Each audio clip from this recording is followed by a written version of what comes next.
Okay, we are moving right through to question period. Okay, we have 10 minutes. Trustee Watson. Thank you.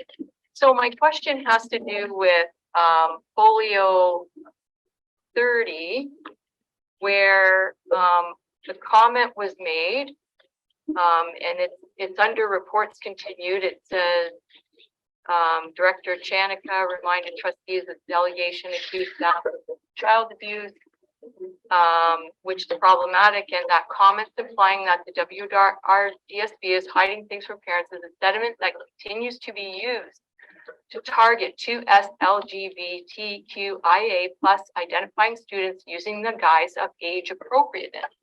And I just want to know if there's any evidence of concrete evidence of that.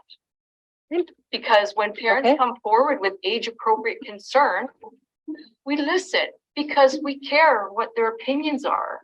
And so I'd like to know, where's the concrete evidence that is actually happening? Because when I hear parents come forward and they talk about age appropriateness, I believe that that's a legitimate concern, and we've dealt with that over the years multiple times. Director Chanicka. Through you, Chair. So the question with regards to the impact that the conversations have had on the 2S LGBT community and the evidence.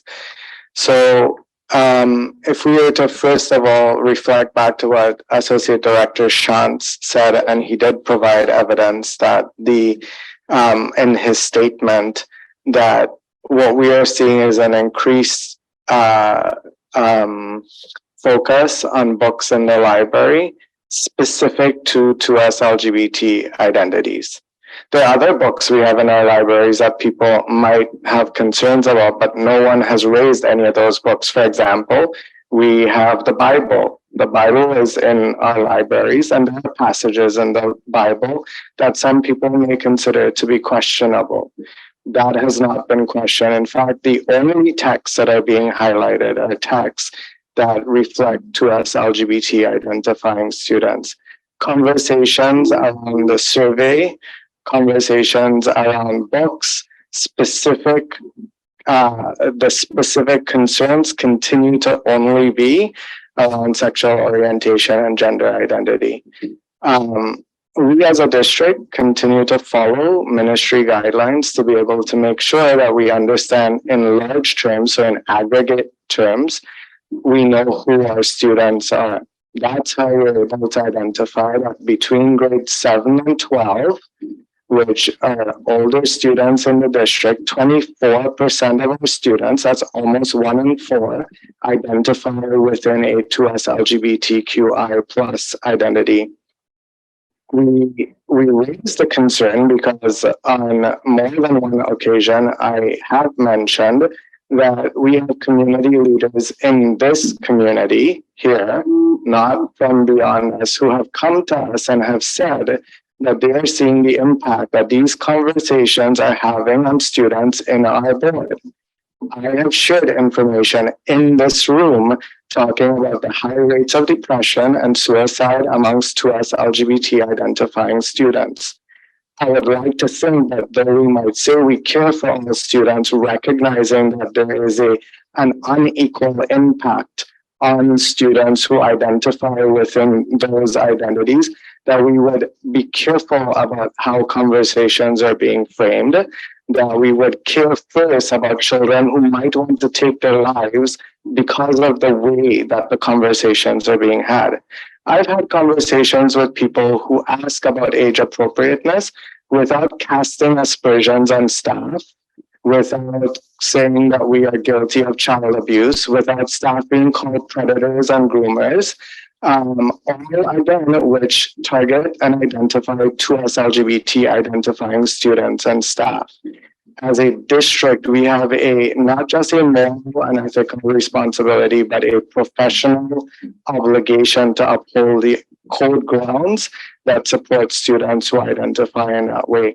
What we have raised on more than one occasion and tried to do so respectfully and kindly on more than one occasion is to talk about the impact However, the conversations that continue to be perpetuated via social media and here is causing an impact on students, and it is our obligation to make sure that those children are safe as best as we can to our ability.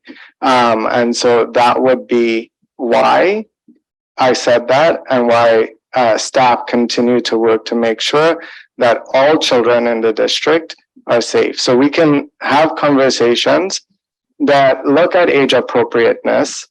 Age appropriateness is not identified by WRDSB. Texts come being leveled within certain age range.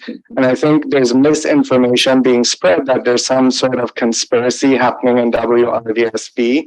People using language like woke agenda to be able to try and cause and to inflame fear and panic. Language like book burning, saying that this is sort of some sort of conspiracy. All of this is having an unequal impact on children and on staff, who I believe that in this room we all serve. And so it is important that as we have the conversations, that these are things that we're thinking about without calling staff's professional judgment in question, recognizing that we are guided by the Ontario College of Teachers, which has significant legislative responsibility to ensure that we uphold our duties and our responsibilities, to make sure that we understand that we follow an Ontario curriculum, which comes from the Ministry of Education. There's nothing hidden, there's no conspiracy there, that again allows us to be able to Follow up. Trustee, to make sure that students are safe and cared for.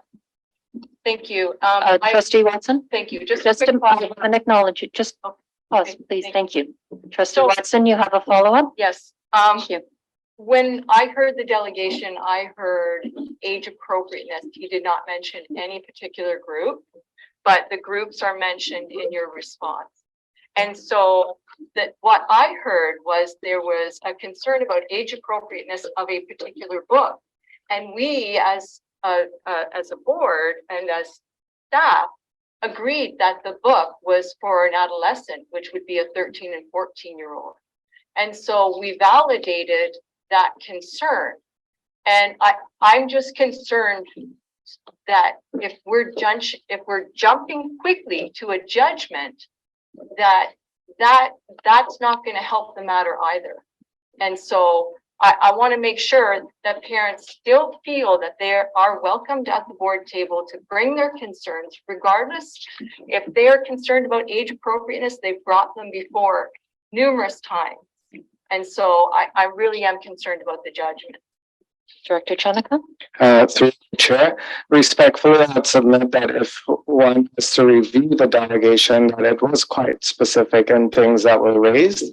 So I will say that parents are always welcome to raise their concerns. They can through the principal, they can through the superintendent, they can here. What I would question is when the issue of age appropriateness comes up, whether or not it is only books that identify to us LGBT identifying characters as being the cause for the focus. Because as I mentioned, we have other books in our library, like the Bible, for example, where there are passages that some may have considerable concerns about, that we do have in our library available for students to borrow. And so what I'm saying, what I'm pointing to is that there is a noticeable trend that we have noted in this organization, that when this topic comes up, that it is only books and information that identify to us LGBT identifying people. And that, while we may have issues of age appropriateness, then we have to ask, what is it? Because to us, LGBTQIA plus identities are age appropriate, regardless of what age they are age appropriate. So we need to make sure that that is what's happening, and it's not being used under the guise of age appropriateness, targeting a community that has been targeted, that is marginalized, and where we know that there are well-being concerns. And so perhaps what I might suggest for all of us at this table is, where those concerns exist, how might we have those conversations in ways that uphold the well-being of 2S LGBTQIA plus identities? How might we do so knowing that this is a community where we have higher rates of suicide and depression? How do we do that so that those children or staff members, who I think we all care about as well, or community members who may fit within those identities, and those who just simply care about them, how do we make sure we have those conversations respectfully without much of the language that is inflammatory, without spreading fear and panic, that there's somehow a conspiracy happening, to harm children or to hide information from families. We follow the rules, we follow the legislation, we follow the ministry guidelines. Okay, thank you for that fulsome report. We are at the end of our question period. Are there any future agenda items? Trustee Watson? Thank you. So I have a motion, whereas elementary students are able to access ebooks that are not age appropriate from the Waterloo Region District School Board online library, whereas some parents state that they are not receiving notice or opt-out information before sexual health teaching in various forms and survey, and whereas the WRDSB staff and trustees are committed to transparency when communicating with parents and the broad public, therefore be it resolved that the Waterloo Region District School Board provide a written report to the Board of Trustees explaining why elementary students are able to access inappropriate age books from the WRDSB online library, as well as details about what filtering process is being used to ensure that elementary children are not able to access ebooks that are not age appropriate, and that the report also include the process by which parents are provided information and opt-out notice before surveys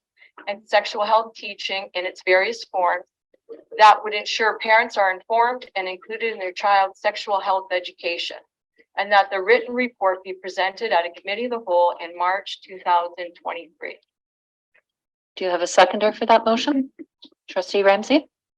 Okay, are there any other, please provide the motion to Ms. Rydell following this meeting. Are there any other future agenda items? Seeing none, I'll entertain a motion to adjourn. Moved by. Did I miss something? Nobody wants to move a motion. Thank you. Trustee Johnson, seconded by. You always look at me. I do. Trustee Rodlin, thank you. In favor? Thank you. And opposed? And abstained? Okay, and the meeting is adjourned.